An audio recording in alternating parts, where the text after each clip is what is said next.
Pavel apoštol povedal jedno veľké tajomstvo o tom, aký je náš život a v čom je náš život. Povedal, že náš život je Kristus a že náš život je skrytý s Kristom v Bohu.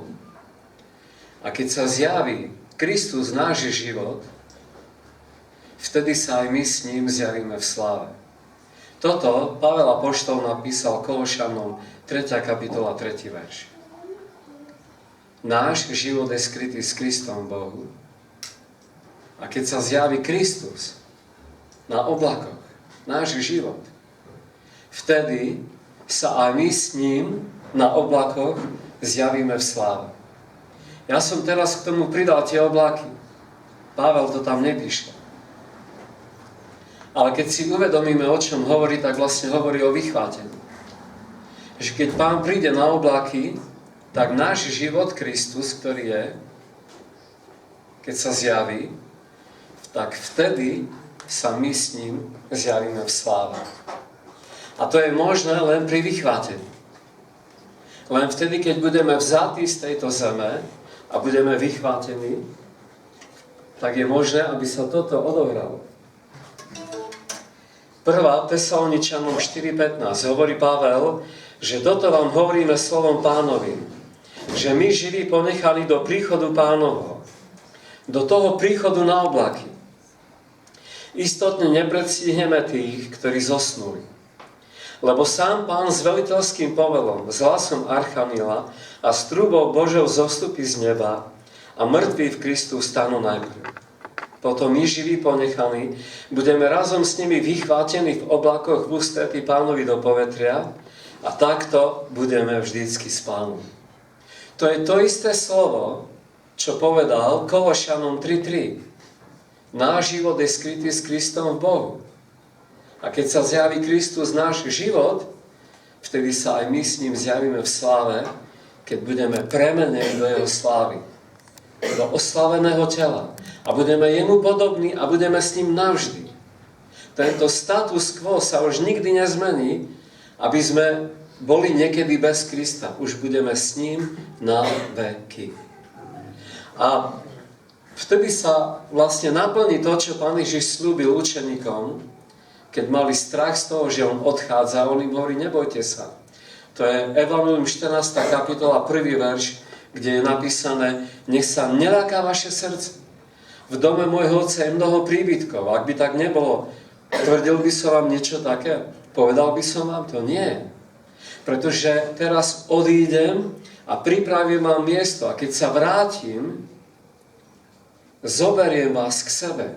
Aby ste tam, kde som ja, aj vy so mnou boli.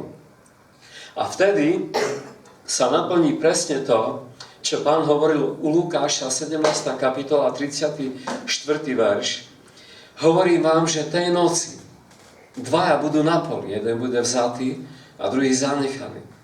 Dve budú spolu mlieť v mlyne. Jedna bude vzatá a druhá zanechaná. A dvaja budú na poli. Jeden bude vzatý a druhý zanechaný. Jeden bude vzatý do slávy Krista a druhý bude zanechaný na tejto zemi. Jeden bude vzatý, aby bol premenený v oblakoch do oslaveného tela a ten druhý bude zanechaný na tejto zemi. A Pán hovorí tej noci v mlyne na poli. Bude to v jednom jedinom okamihu na tvári okruhu celej zemi. Aj z toho je vidno, že zem nie je ploská, ale okrúhla. Guľatá. Ale to bol iba vtip. To je každému jasné. Ale celý zmysel, o ktorom Pán hovorí, prečo bude vychvátený, je zjavené ešte u Lukáša 21.34, kde Pán Ježiš hovorí o vychvátení jednu zvláštnu vec. Viete, niektorí ľudia ani neveria, že bude vychvátený, že bude vytržený. A učia dokonca proti tomu. A stoja proti tomu a búria sa proti tomu. Ale viete, čo povedal Pán Ježiš o vytržení? Pán Ježiš povedal o vytržení, že sa máme modliť za to, aby sme boli vychvátení. A ja to prečítam z písma. Lukáš 21:34 a vystrihajte sa, aby snad vaše srdce nebolo obťažené jedením a pitím a starosťami o tento život a náhle by prišiel na vás ten deň. Lebo príde ako pásca na všetkých, ktorí bývajú na tvári celej zeme. Preto teda bdejte každého času, modliať sa, aby ste boli uznaní za hodných uniknúť všetkému tomu, čo má prísť na svet a postaviť sa pred Synom človeka. Dokonca Pán Ježiš hovorí, máme sa modliť o dve veci. Aby sme unikli tomu všetkému, čo príde na svet. To je jedna vec. A druhá vec, aby sme boli uznaní za hodných postaviť sa pred jeho tvár, keď on príde na oblaky. Aby sme boli hodní toho, aby sme boli premenení do jeho slávy. Viete, tu Pán Ježiš nehovorí o spasení, lebo spasenie si nikto nemôže ničím zaslúžiť. Sme spasení z milosti. Je to dar Boží. Ale tu nám hovorí o niečom inom. Tu hovorí spaseným ľuďom. Znovu zrodeným ľuďom. Ľudia, ktorí poznali Krista, hovorí, modlite sa o to, aby ste boli uznaní za hodných uniknúť zo sveta všetkému, čo nám príde a postaviť sa pred moju tvár v oblakoch. O tom hovorí Daniel 7:15. Hľa, videl som na pohľad, Syn človeka prichádzal s oblakmi a prišiel až ku starodávnemu dňu a dovolili mu približiť sa pred neho. A jemu bolo dané pánstvo i sláva, i všetky národy a jazyky slúžili mu a nebude jeho kráľovstvu nikdy koniec. O tom hovoril Daniel. Podrobnosti.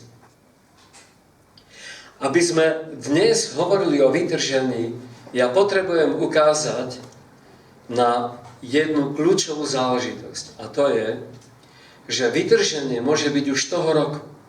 Môže byť na budúci rok. Môže byť do pár rokov.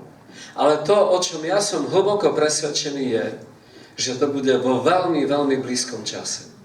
A to z toho dôvodu, že znamenia, ktoré nám Boh podáva ako také, ako niečo, k čomu nás oni majú varovať, že je to veľmi blízko, tak prichádzajú zhustené a skoncentrované v tomto roku do takej miery, aké to nebolo nikdy predtým. Nikdy predtým neprišlo toľko znamení, toľko svedectiev, že príchod Pána Ježiša k vychváteniu cirkvi je tak blízko. Ale aby som k tým znameniam prišiel, potrebujem ešte ukázať na jeden obrovský rozdiel.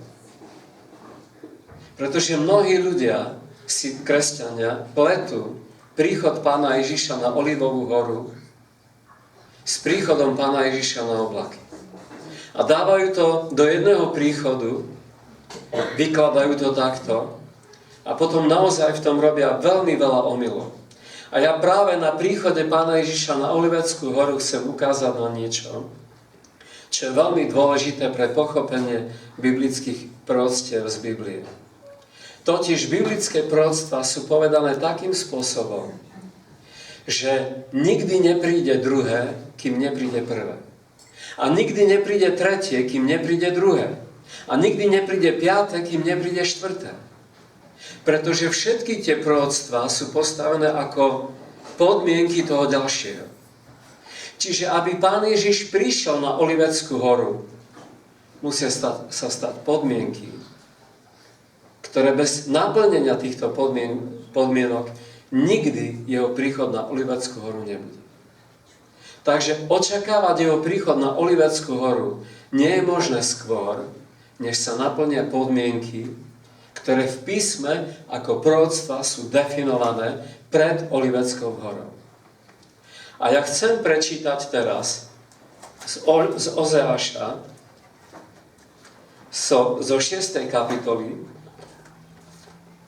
1., 2., 3. verš a tam je napísané: Vo svojej úzkosti ma budú hľadať skoro za rána a povedia: Poďte a navráťme sa k Hospodinovi, lebo on nás roztrhal a on nás uzdraví. On nás zbil a on nás obviaže. Vzkriesi nás, oživí nás, vzkriesi nás o 2 dní. Na 3. deň nás postaví na nohy. A budeme žiť pred jeho tvárou. Toto, čo som teraz prečítal, čo hovorí Ozeáš, budeme žiť pred jeho tvárou. To je o 1000-ročnom kráľovstve. O miléniu, ktoré Pán Ježiš ustanoví, keď príde na túto zem. A my dobre vieme, že u Boha je 1000 rokov ako jeden deň a jeden deň ako 1000 rokov. A keď Ozeáš hovoril, že zbil nás, ale o 2 dní nás obviaže, uzdraví a vzkriesi a budeme žiť pred jeho tvárou, tak hovorí, že na ten 3. deň sa toto stane. Čiže 2000 rokov už prešlo. A ten 3. deň je pred nami. 3. tisícročia, to je milénium. Lenže, aby sa toto stalo, že bude vzkriesený celý dom Izraela, podľa Ezechiela, Jeremiáša a Izajaša, tak sa musí stať Olivecká hora. Bez príchodu Pána Ježiša na Oliveckú horu nikdy nebude milénium. Nikdy nebude vzkriesený Izrael. Nikdy nebude to, čo mu hovoríme 1000-ročné kráľovstvo. A na tom príklade, od toho odštartujeme, uvidíme ďalšie udalosti, keď pôjdeme naspäť, spätne. Začíname 1000-ročným kráľovstvom a vieme, že nikdy nezačne, kým Pán nepríde na Olivovú horu. A Pán Ježiš nikdy nepríde na Olivovú horu, kým sa nestanú iné podmienky. A to najväčšou podmienkou, aby Pán Ježiš zostúpil na Oliveckú horu, vám poviem jedno veľké prekvapenie. To nie je to, že evanjelium kráľovstva bude kázané po celom svete. On povedal, vtedy príde koniec. Ale nedal to ako podmienku. On len to zadefinoval. Evanjelium sa tak rozšíri, že keď bude hlásané po celom svete, vtedy príde koniec. Ale mnohí kresťania to chápu ako podmienku. Lenže to on žiadnu podmienku nepostavil. Pán Ježiš postavil úplne inú podmienku. Povedal Židom, keď ho odmietla židovská rada. Keď najväčší predstavitelia hebrejského národa, ktorí ich viedli k Bohu, ktorí slúžili v chráme, keď najvyšší kňaz Izraela roztrhol svoje rucho a povedal, na čo potrebujeme svedkov a odsúdili Krista, tak vtedy Pán Ježiš tú podmienku postavil. A povedal, už ma nikdy viac neuvidíte. Cítite tú podmienku? Už ma nikdy viac neuvidíte. Dokiaľ nepoviete, požehnaný, ktorý prichádza v mene Pánu. A toto je podmienka. Písmo treba čítať presne tak, čo hovorí. A kým toto izraelský národ nepovie, Pane Ježišu, prídi, tak ako to dnes hovorí cirkev. Pane Ježišu, prídi. Lebo ten, kto nehovorí Pane Ježišu, prídi, tak nevestou nie je. Pretože duch a nevesta hovoria, prídi, Pane Ježišu. To ukazuje na to, kto nevesta je a kto nevesta nie je. Ja nehovorím o spasení teraz. Ja hovorím o neveste Kristovej. A keď izraelský národ túto podmienku naplní, vtedy Pán Ježiš môže prísť na Oliveckú horu. Lebo on povedal, už ma nikdy neuvidíte, dokiaľ toto neprehlásite, nepoviete. Ale viete, čo sa musí stať, aby izraelský národ uveril v Pána Ježiša? Aby potom, keď už budú veriť, že on je ich Mesiáš, mohli slobodne povedať, prídi, Pane? Ako môžu povedať, prídi, Páne Ježišu, keď mne ho neveria? Keď ho dnes odmietajú? Aj keď predseda židovskej vlády Benjamin Netanjahu miluje kresťanov, o ňom je to všeobecne známe, ale neverí v Pána Ježiša. Ako by potom mohol povedať, príď, Páne Ježišu, keď zatiaľ vidí, že Ježiš je Bohom len pre pohanov, pre nežidovský svet. Aj keď je mnoho mesiášských židov, ale v strede izraelského národa ťahajú za kratší koniec. Nemajú to tam jednoduché. Podobne ako my, kresťania, sme to nemali jednoduché za socializmu.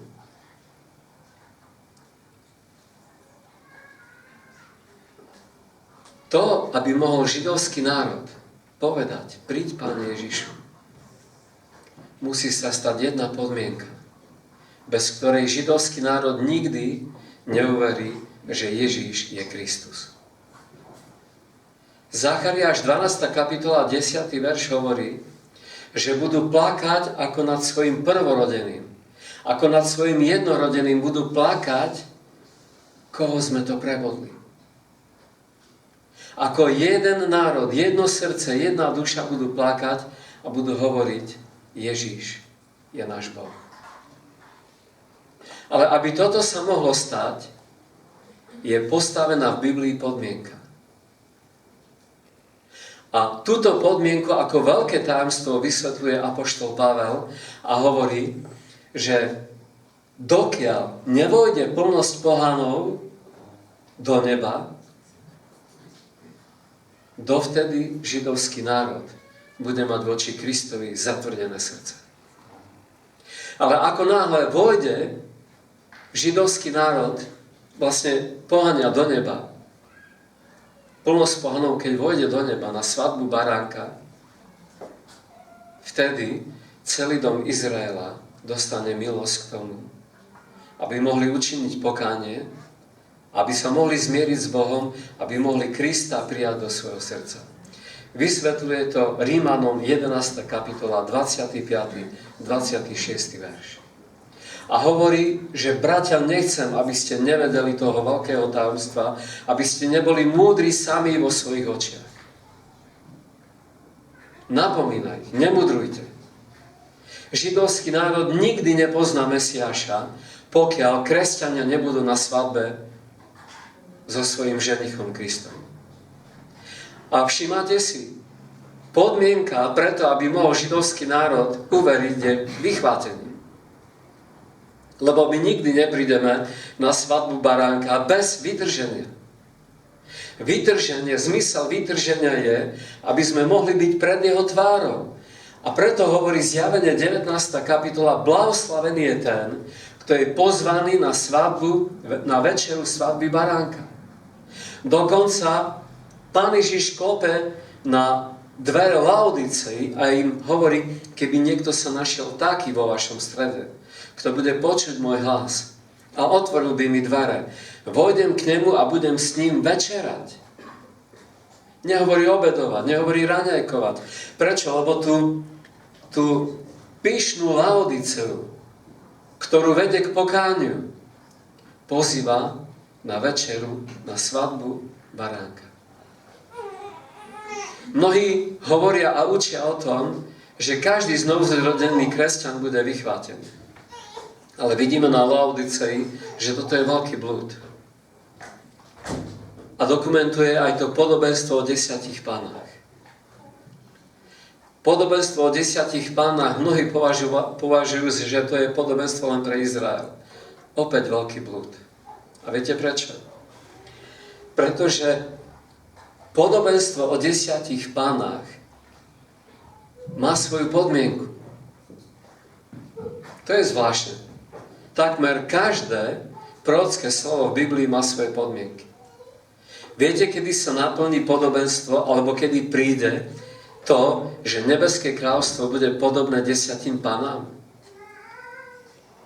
Pán Ježiš to nepovedal, že bolo to podobné, alebo že je podobné. On povedal, že raz bude.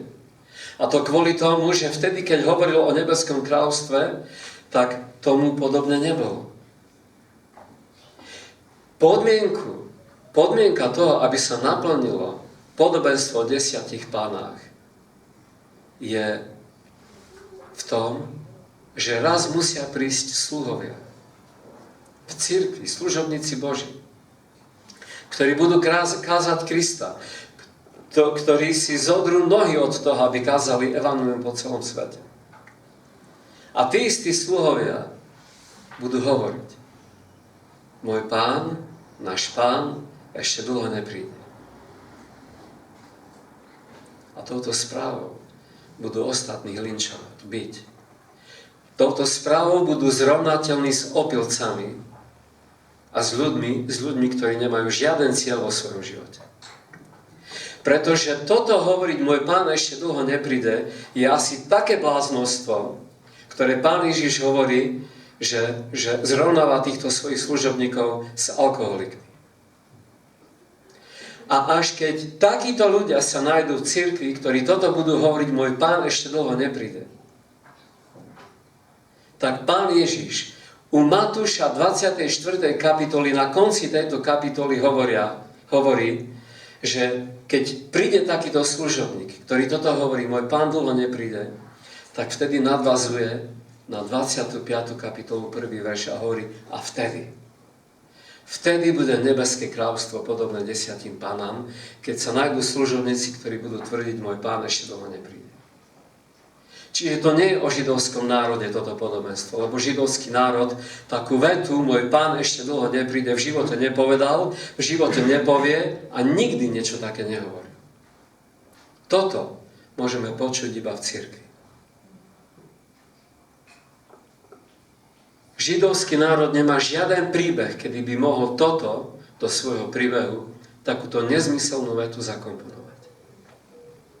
Ale ľudia, ktorí kážu Krista, to už mnohokrát robili a hovorili, on ešte dlho nepríde, on dlho nebol, neprišiel, ešte dlho nepríde. A kto vie, možno príde o 200 rokov, možno príde o 1 000 000 rokov.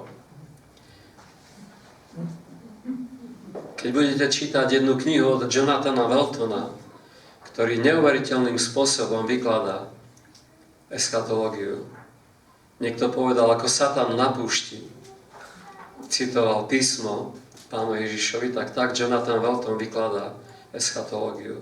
A na konci tej knihy hovorí, prosím vás, kresťania, prestaňte volať, prídi Páne Ježišu. Poďme zmeniť tento svet. Pán ešte dlho nepríde.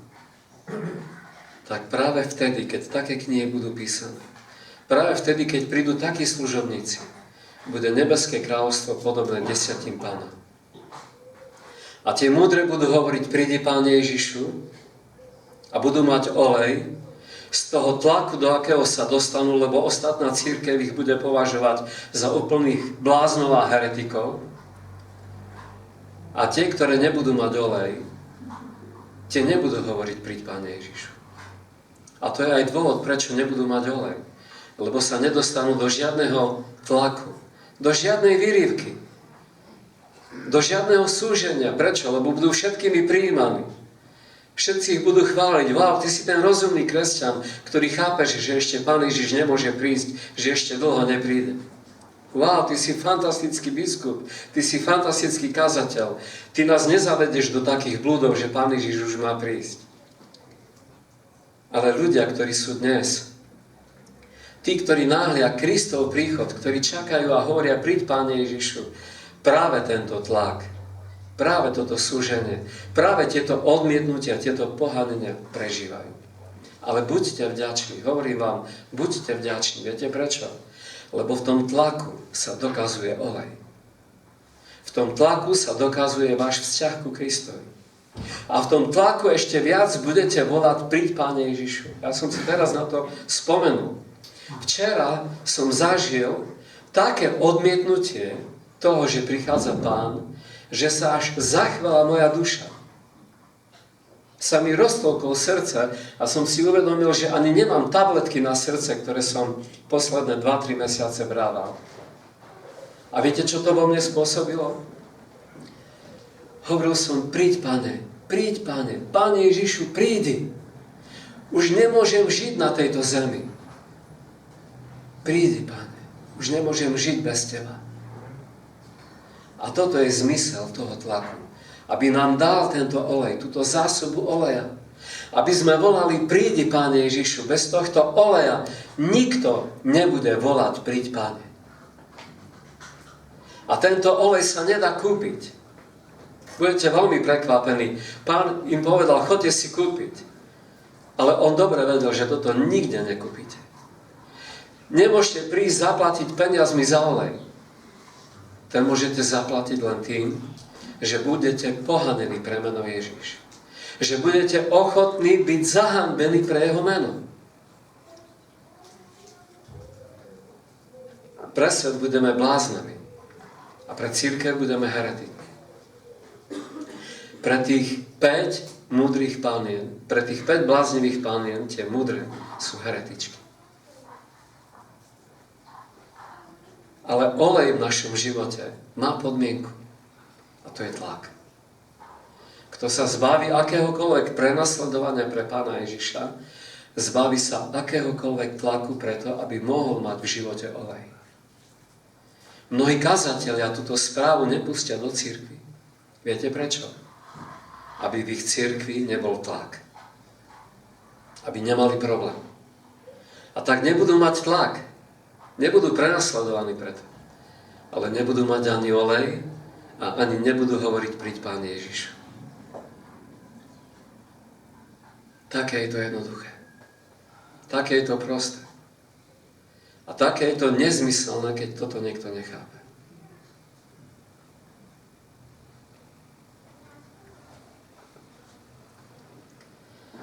Chcem teraz prísť ku znamenia. Pretože tisícročné kráľovstvo nebude bez príchodu Pána na Olivovú horu. A Pán Ježiš nepríde na Olivovú horu, kým izraelský národ nebude hovoriť Ježiš je náš Mesiáš. A izraelský národ nikdy nebude hovoriť Ježiš je náš Mesiáš, pokým cirkev nebude vychvátená z tejto zemi. Na svadbu svojho ženicha. Ale to, čo nás čaká, čo je pred nami, je práve ten moment vychvátenia.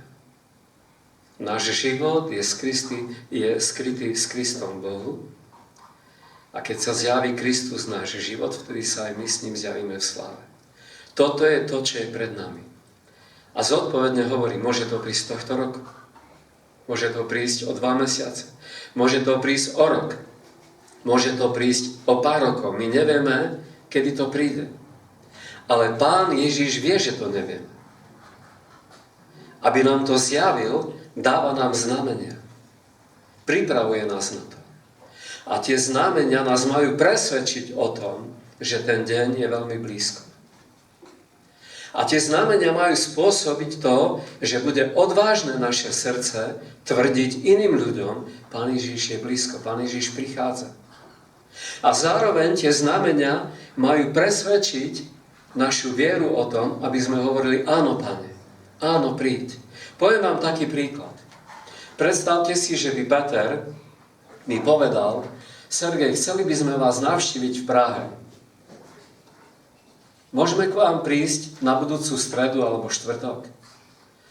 A ja poviem Petrovi, Peter, vieš čo, bol by som rád, keby si prišiel, ale inokedy. Lebo teraz, prepáč, ale mám program. V stredu, štvrtok mám program. A Peter sa otočí ku Zdenke a povie, vieš čo, nemôžeme ku ním prísť, lebo majú niečo dôležitejšie. Majú už nejaký iný program, majú nejaký iný plán. Ani by ho nenapadlo prísť, keď mu také niečo povie. Ale keby som povedal, výborne, Peter, príďte, wow, tešíme sa na vás. Ani by ho nenapadlo neprísť. Samozrejme, že by prišiel. A s kým by sa stretol? S mojím susedom? Prišiel by za susedom? Nie, ten ho nečaká. Prišiel by ku mne, lebo ja ho čakám. A ja som mu povedal, príď, Peter. Toto je zmysel toho, prečo hovoríme, príď, Páne Ježišu. Toto je zmysel všetkého, k čomu nás teraz vedie Pán, či znameniami, či svedectvom v srdci. Pretože je gentleman. Nepríde pre niekoho, kto ho nečaká. Ako by to mohol urobiť? Príde pre tých, ktorí hovoria, prídi, Páne Ježišu. Mnohokrát dostávam tú otázku, či budem vzatý aj ja toho nie som hodný. Viete čo? Tak ako nikto nás nie je hodný spasenia, tak nikto z nás nie je hodný ani toho, aby bol vychvátený. A tak ostáva otázka, tak teda koho Pán vezme a koho zanechá. A na to je veľmi jednoduchá odpoveď. A vidieť to v 22. kapitole Zjavenia Jána, kde Pán Ježiš hovorí, že ja, Ježiš, som poslal svojho anjela, aby vám toto svedčil po zboroch. Duch a nevesta hovoria príď. A tam hovorí túto vetu za týmto, čo som citoval. A kto chce, nech povie, prídi, Pane Ježišu. A kto to počuje, nech povie, prídi, Pane Ježišu. A kto chce, nech berie vodu života zadarmo. Pán vezme každého človeka, ktorý hovorí, prídi, Pane.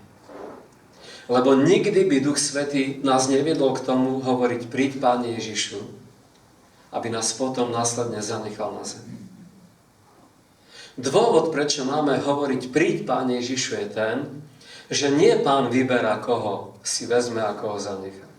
Nie on to vyberá. My si to vyberáme, či si nás vezme, alebo nie. A vyberáme si to tým, že o to stojíme, alebo tým pohrdáme.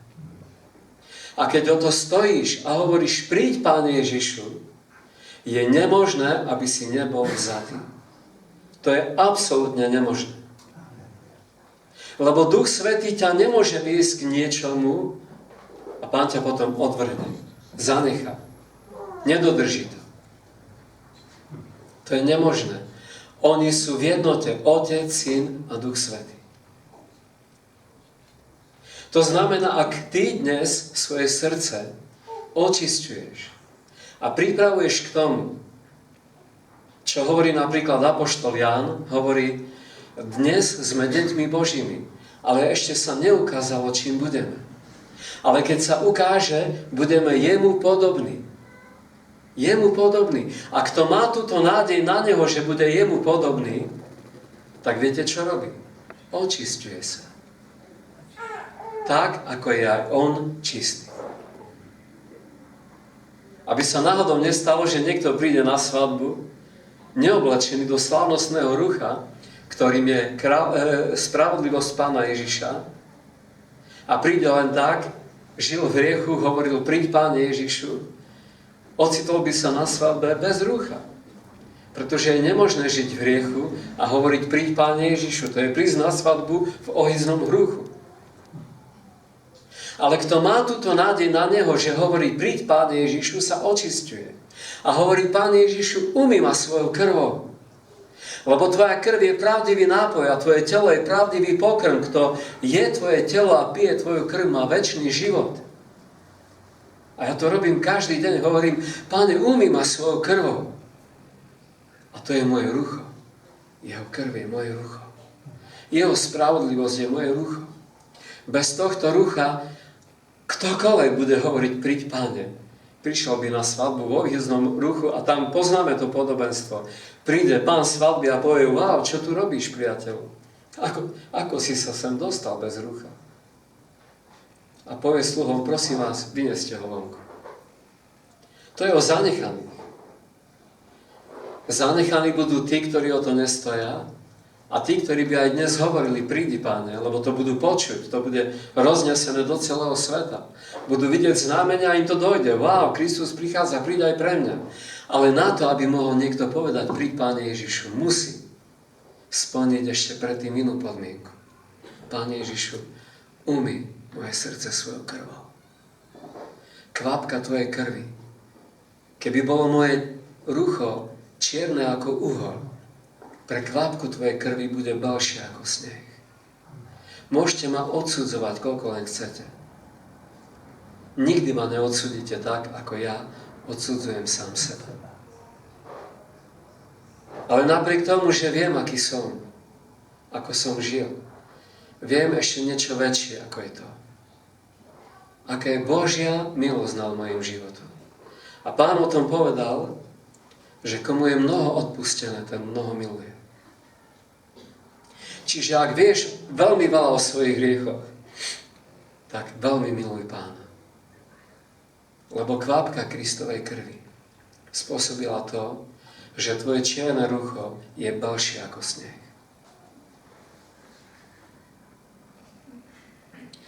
Takže myslíš, Peter, že sa dostaneme ešte ku znameniam? Jaký máme čas? Dobrý.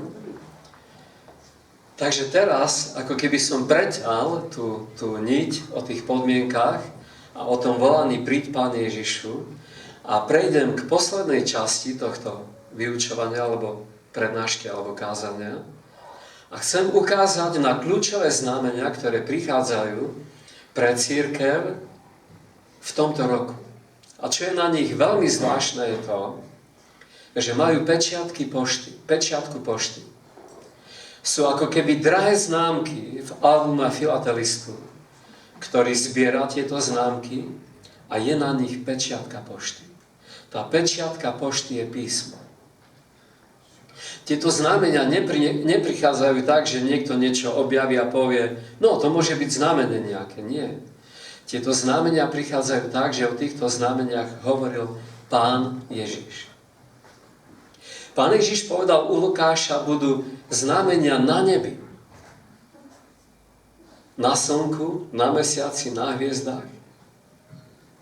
A na zemi, v tom čase, keď tie znamenia budú na nebi, tak v tom čase na zemi bude iné znamenie. A tie znamenia na nebi a na zemi prídu spolu. Budú sa držať za ruku, prídu ako dvojičky. Len jedno bude na nebi a druhé bude na zemi. Neprídu oddelenie. Neprídu tak, že znamenia budú na nebi a na zemi nič. A neprídu tak, že na zemi budú znamenia a na nebi nič. To tak nebude. A preto aj v minulosti, keď aj prišli akékoľvek znamenia, kým neboli spolu tie nebeské a tie zemské, tak to ešte nebolo o konci dní tohto sveta. Ešte nebolo o tom, že prichádza Pán. Ale teraz zrazu sa naplnili najvážnejšie znamenia, ktoré hovoril Pán Ježiš u Lukáša. Že budú znamenia na slnku, na mesiaci, na hviezdách a na zemi. Zovretie národov, ktoré nevedia, kam sa uchyliť, kam sa podieť. A my dnes sme svedkami toho, že na zemi je uprchlická kríza, ktorá nikdy nebola v takej miere v celej histórii ľudstva, ako je dnes. Možno kedysi boli exodusy rôznych národov a tak ďalej. Ale toto je vyloženie zovretie národov, ktoré sa nevedia, kam sa podieť. A zároveň s nimi prichádzajú znamenia na nebi. Na nebi sa tohto roku 23. a 24. septembra záži objaví znamenie, ktoré je tak výnimočné, že o tom hovoril v 12. kapitole zjavenia Jána apoštol Ján a povedal, videl som veľký div na nebi. Žena bola oblečená v slnku, pod jej nohami mesiac a nad jej hlavou koruna z 12 hviezd. A dnes, keď vidíme, je toho plný YouTube, sú toho plné správy, dokonca ČT1 o tom vysielala. Wow, ČT1. Že vraj v Biblii je také znamenie, ktoré sa na nebi objaví 22-23 septembra. Už si to všimol aj ateistický svet, ktorý tvrdí, že nie je Boh, tak hovorí, wow, to, čo hovorí Biblia, to sa tam objaví. A mnohí kresťania sa tvária tak, ako keby to bolo nič. Ako keby to bolo také úplne normo, to už bolo, takých už bolo. Viete čo? Nebolo ešte nikdy jedno jediné znamenie, ktoré by popísala Biblia do takých detailov, ako Ján zjavenie 12.1. Takže kto hovorí, že takých bolo? Iba to hovorí proti svojej duši. A nevie, čo hovorí. Na mieste je pokora, na mieste je bázeň a na mieste je povedať, Pane, čo to znamená, toto znamenie? Prichádza jeden jediný krát v dejinách celého ľudstva. Naplní sa tam. Súhvezdie Panny a súhvezdie, ktoré je nad jej hlavou, plus Merkur, Mars a Venuša, Dajú 12 hviezd ako korunu nad jej hlavou. A v tom čase bude mesiac pod jej nohami a ona bude oblečená do slnka. Bude krásne na ňu doliehať slnko. Toto nikdy nebolo a nikdy viac nebude. Každý, kto vám tvrdí toto, niečo iné klame. Iba zľahčuje proti svojej duši tieto veci. Keď som sa prvýkrát dopočul o tomto nebývalom znamení, už som mal dopísanú knihu. Ešte nebola predávaná, nebola vydaná. A ja som tak v jednej chvíli o 3 ráno poďakoval Pánovi v modlitbe a hovorím: Pane, ďakujem Ti, že po 2 rokoch som mohol dopísať túto knihu. Pre mňa je to zázrak. A zrazu mi Pán nadprirodzeným spôsobom v mojom srdci niečo povedal. A ja som s vydaním knihy musel počkať, kým som toto znamenie do knihy nedopísal. Ale aby som to mohol dopísať do tej knihy, to znamenie, musel som ho pochopiť. Musel som sa ho učiť. Musel som vôbec urobiť reformu vo svojej mysli. A pochopiť, že astrológia a astronomia nie je to isté. Za astronómiou stojí Boh nebies, za astrológiou stoja démoni a diabol. A do astronómie zaniesol diabol svoju astrológiu preto, aby odvrátil naše srdce a naše oči od toho, čo na nebesiach a na hviezdách napísal Boh. Toto mnohí kresťania nechápu a závrhujú tieto nebeské znamenia, ako keby to bol diabol, ktorý stvoril tie hviezdy. Ako keby diabol dával tým hviezdám mena, ale nie. Stvoriteľom nebies i zeme je Boh. Ten, ktorý dal hviezdám mena, je Boh. Ten, ktorý im vymeral dráhy pri stvorení sveta a vesmíru, je Boh. Presnejšie povedané Pán Ježiš. Pretože Pán Ježiš bol hlavný majster na stavbe sveta, keď Otec vymeriaval dráhy vesmírnym telesám, Pán Ježiš tie dráhy stvoril. Keď Otec chcel, aby bolo svetlo, Pán Ježiš povedal: nech je svetlo. Pán Ježiš bol hlavný majster na stavbe sveta. A Otec bol jeho projektant. A potom, keď všetko bolo takto stvorené, Duch Boží, Duch Svätý sa oživujúci vznášal nad priepasťou a vdychol všetkému život. On, Kristus, je náš život. Náš život je skrytý s Kristom Bohom. A keď sa zjaví náš život, vtedy sa aj my s ním zjavíme v sláve. Vždycky, keď hovorím o tých znameniach, tak chcem hovoriť o Kristovi. Pretože viete čo? Tie znamenia pominú. Pominie aj naša viera. Už nikdy nebudeme veriť, pretože budeme tvárou tvár vidieť nášho milovaného Pána. Ale to, čo nikdy nepominie, to, čo bude večné na veky, bude to, že budeme vidieť jeho tvár. Budeme vidieť toho, ktorý stvoril všetok život. Budeme vidieť toho, ktorý na kríži Golgoty prelial svoju krv a nechal prebodnúť svoje ruky za to, aby my sme s ním žili na veky. Všetko nás pominie. A preto to nemá cenu. Ale on je naša večnosť.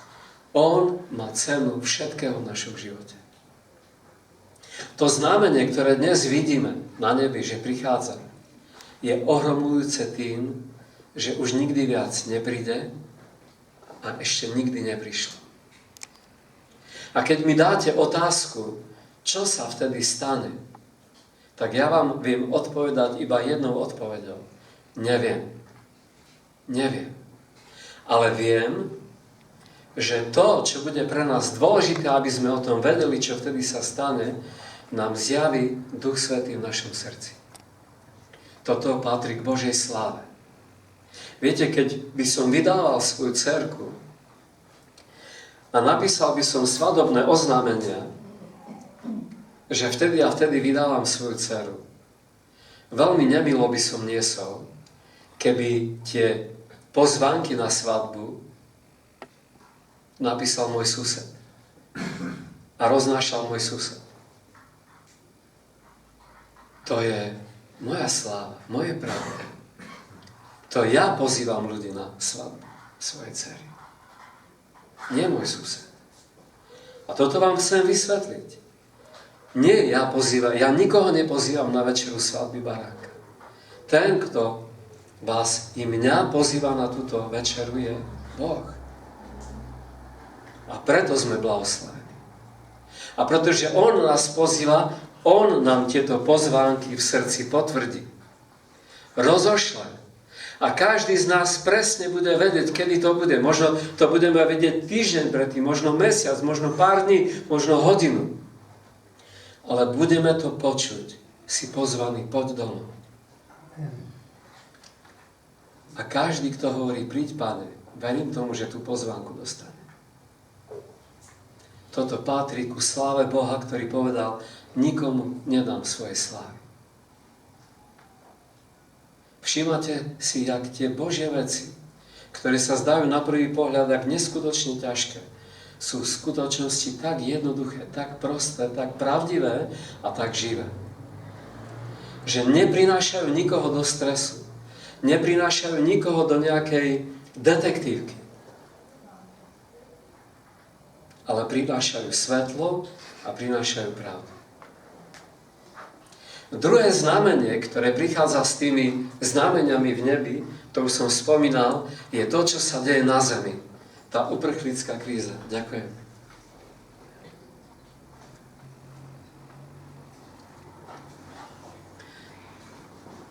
A to znamenie je prirodzené, že vidíme, čítame o tom v novinách a tak ďalej. Ale čo je ďaleko väčšie znamenie na zemi, než tá uprchlická kríza, je židovský národ. Už je navrátený do zeme svojich otcov. V tomto roku to bude, viete koľko rokov? Čo im vrátil Boh zem ich otcov? To bude presne 70 rokov. A viete, čo vidím v tej 70-ke? Ja nie som žiaden numerolog. Ja mám rád šachy. Ale vôbec, keď si mám niečo zapamätať, tak to potrebujem písať a pýtať a telefonovať a tak ďalej. Lebo všetku svoju pamäť som možno spotreboval na tú hru. Ale teším sa z toho, že si pamätám Božie slovo.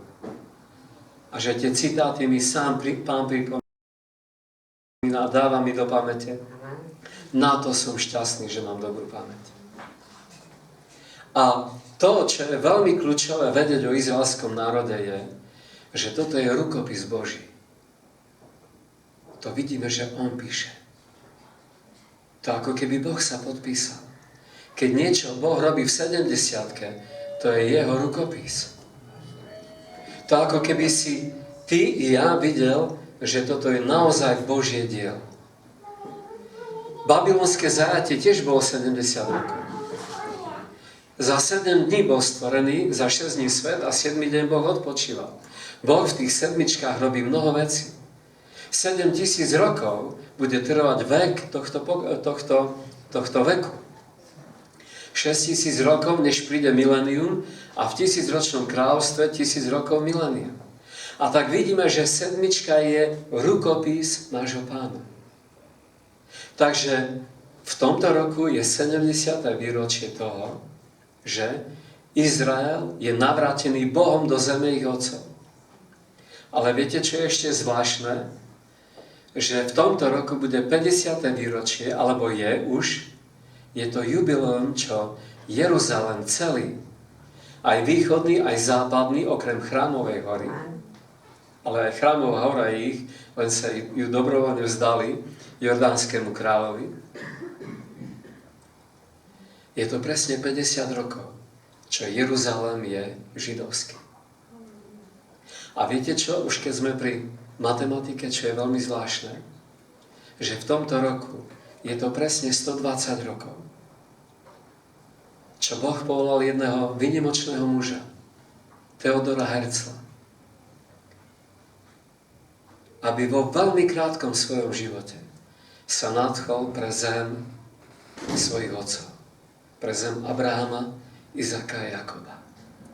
A v roku 1897 v Bazileji za peniaze svojej manželky, lebo bol tak chudobný, že potreboval si od nej požičať peniaze. Zorganizoval v Bazileji prvý židovský kongres, ktorý sa rozhodol, že urobí zbierku na celom svete pre tých Židov, ktorí sa budú chcieť vrátiť do zeme Abrahama, Izaka a Jakoba. A za tie peniaze skupovali bažiny, zúrodňovali ich a začali to osídľovať. Takže pred začiatkom druhej svetovej vojny už bolo v Palestíne 25 000 židovských rodín. A od roku 1897 po tento rok je to presne doba Noacha. Doba, roky, počas ktorých Noach staval koráb. Vyráža vám to dých? Aj mne to vyráža dých. Pretože tu máme 70 rokov, 50 rokov a 120 rokov. A Pán Ježiš povedal, ako bolo za dní Noacha, keď stával koráb. Tak bude aj za môjho príchodu. Budú jesť, piť, vydávať sa, stávať, ženiť, kupovať, predávať. Ale nebudú premýšľať o tom, že prichádza Boh. Nebudú premýšľať o tom, že všetkému sa priblížil koniec. Ale viete čo? Ten, kto ten koráb stával, ten v ňom aj odišiel. A ak dnes hovoríme, Pán Ježiš prichádza, tak s tým prichádzajúcim kráľom odídeme. Ak dnes sa o tom hanbíme hlesnúť, hanbíme o tom hovoriť, hanbíme sa priznať k tomu, že čakám Pána Ježiša, tak budem zanechaný v tomto svete. Je to jednoduché, je to prosté. Všetky podobenstvá, ktoré hovoril Pán Ježiš, sú tak jednoduché, tak prosté, len treba mať k ním kľúč. A treba vedieť, o čom hovorí. Znamenia na nebi a znamenia na zemi, ktoré sú tak veľké, jak tie znamenia na nebi. Už nikdy nebude 120 rokov, už nikdy nebude 70 rokov a nikdy nebude 50 rokov a už nikdy nebudú znamenia tak, ako v tomto roku. A preto nás to má zobudiť. Viete, Pán Ježiš nás nemôže zobudiť iným spôsobom, ako tými znameniami. A keď nás tieto znamenia naozaj neprebudia k tomu, aby sme nadobudli olej, aby sme začali rýchlo vytláčať ten olej, tak jednoducho nebudeme ho mať a keď príde Pán pre družičky, ktoré vojdu na svadbu, my budeme zanechaní.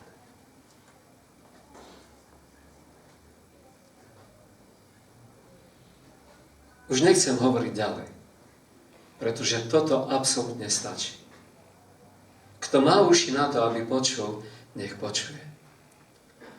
A kto nemá uši na to, aby počul, už ho nič viac ani nemôže presvedčiť. Pretože tieto slova Pána Ježiša, tieto znamenia na nebi a na zemi sú tak jasné, tak čisté, tak svetlé, že ich musí vidieť každý, kto len trochu túži po príchode Pána Ježiša. Ale ten, kto netúži po jeho príchode, sa preto úplne zatvrdí. A bude ďalej hovoriť, môj Pán ešte dlho nepríde. Nezabudneme na to. Toto sa nedá kúpiť. Toto sa dá len nadobudnúť.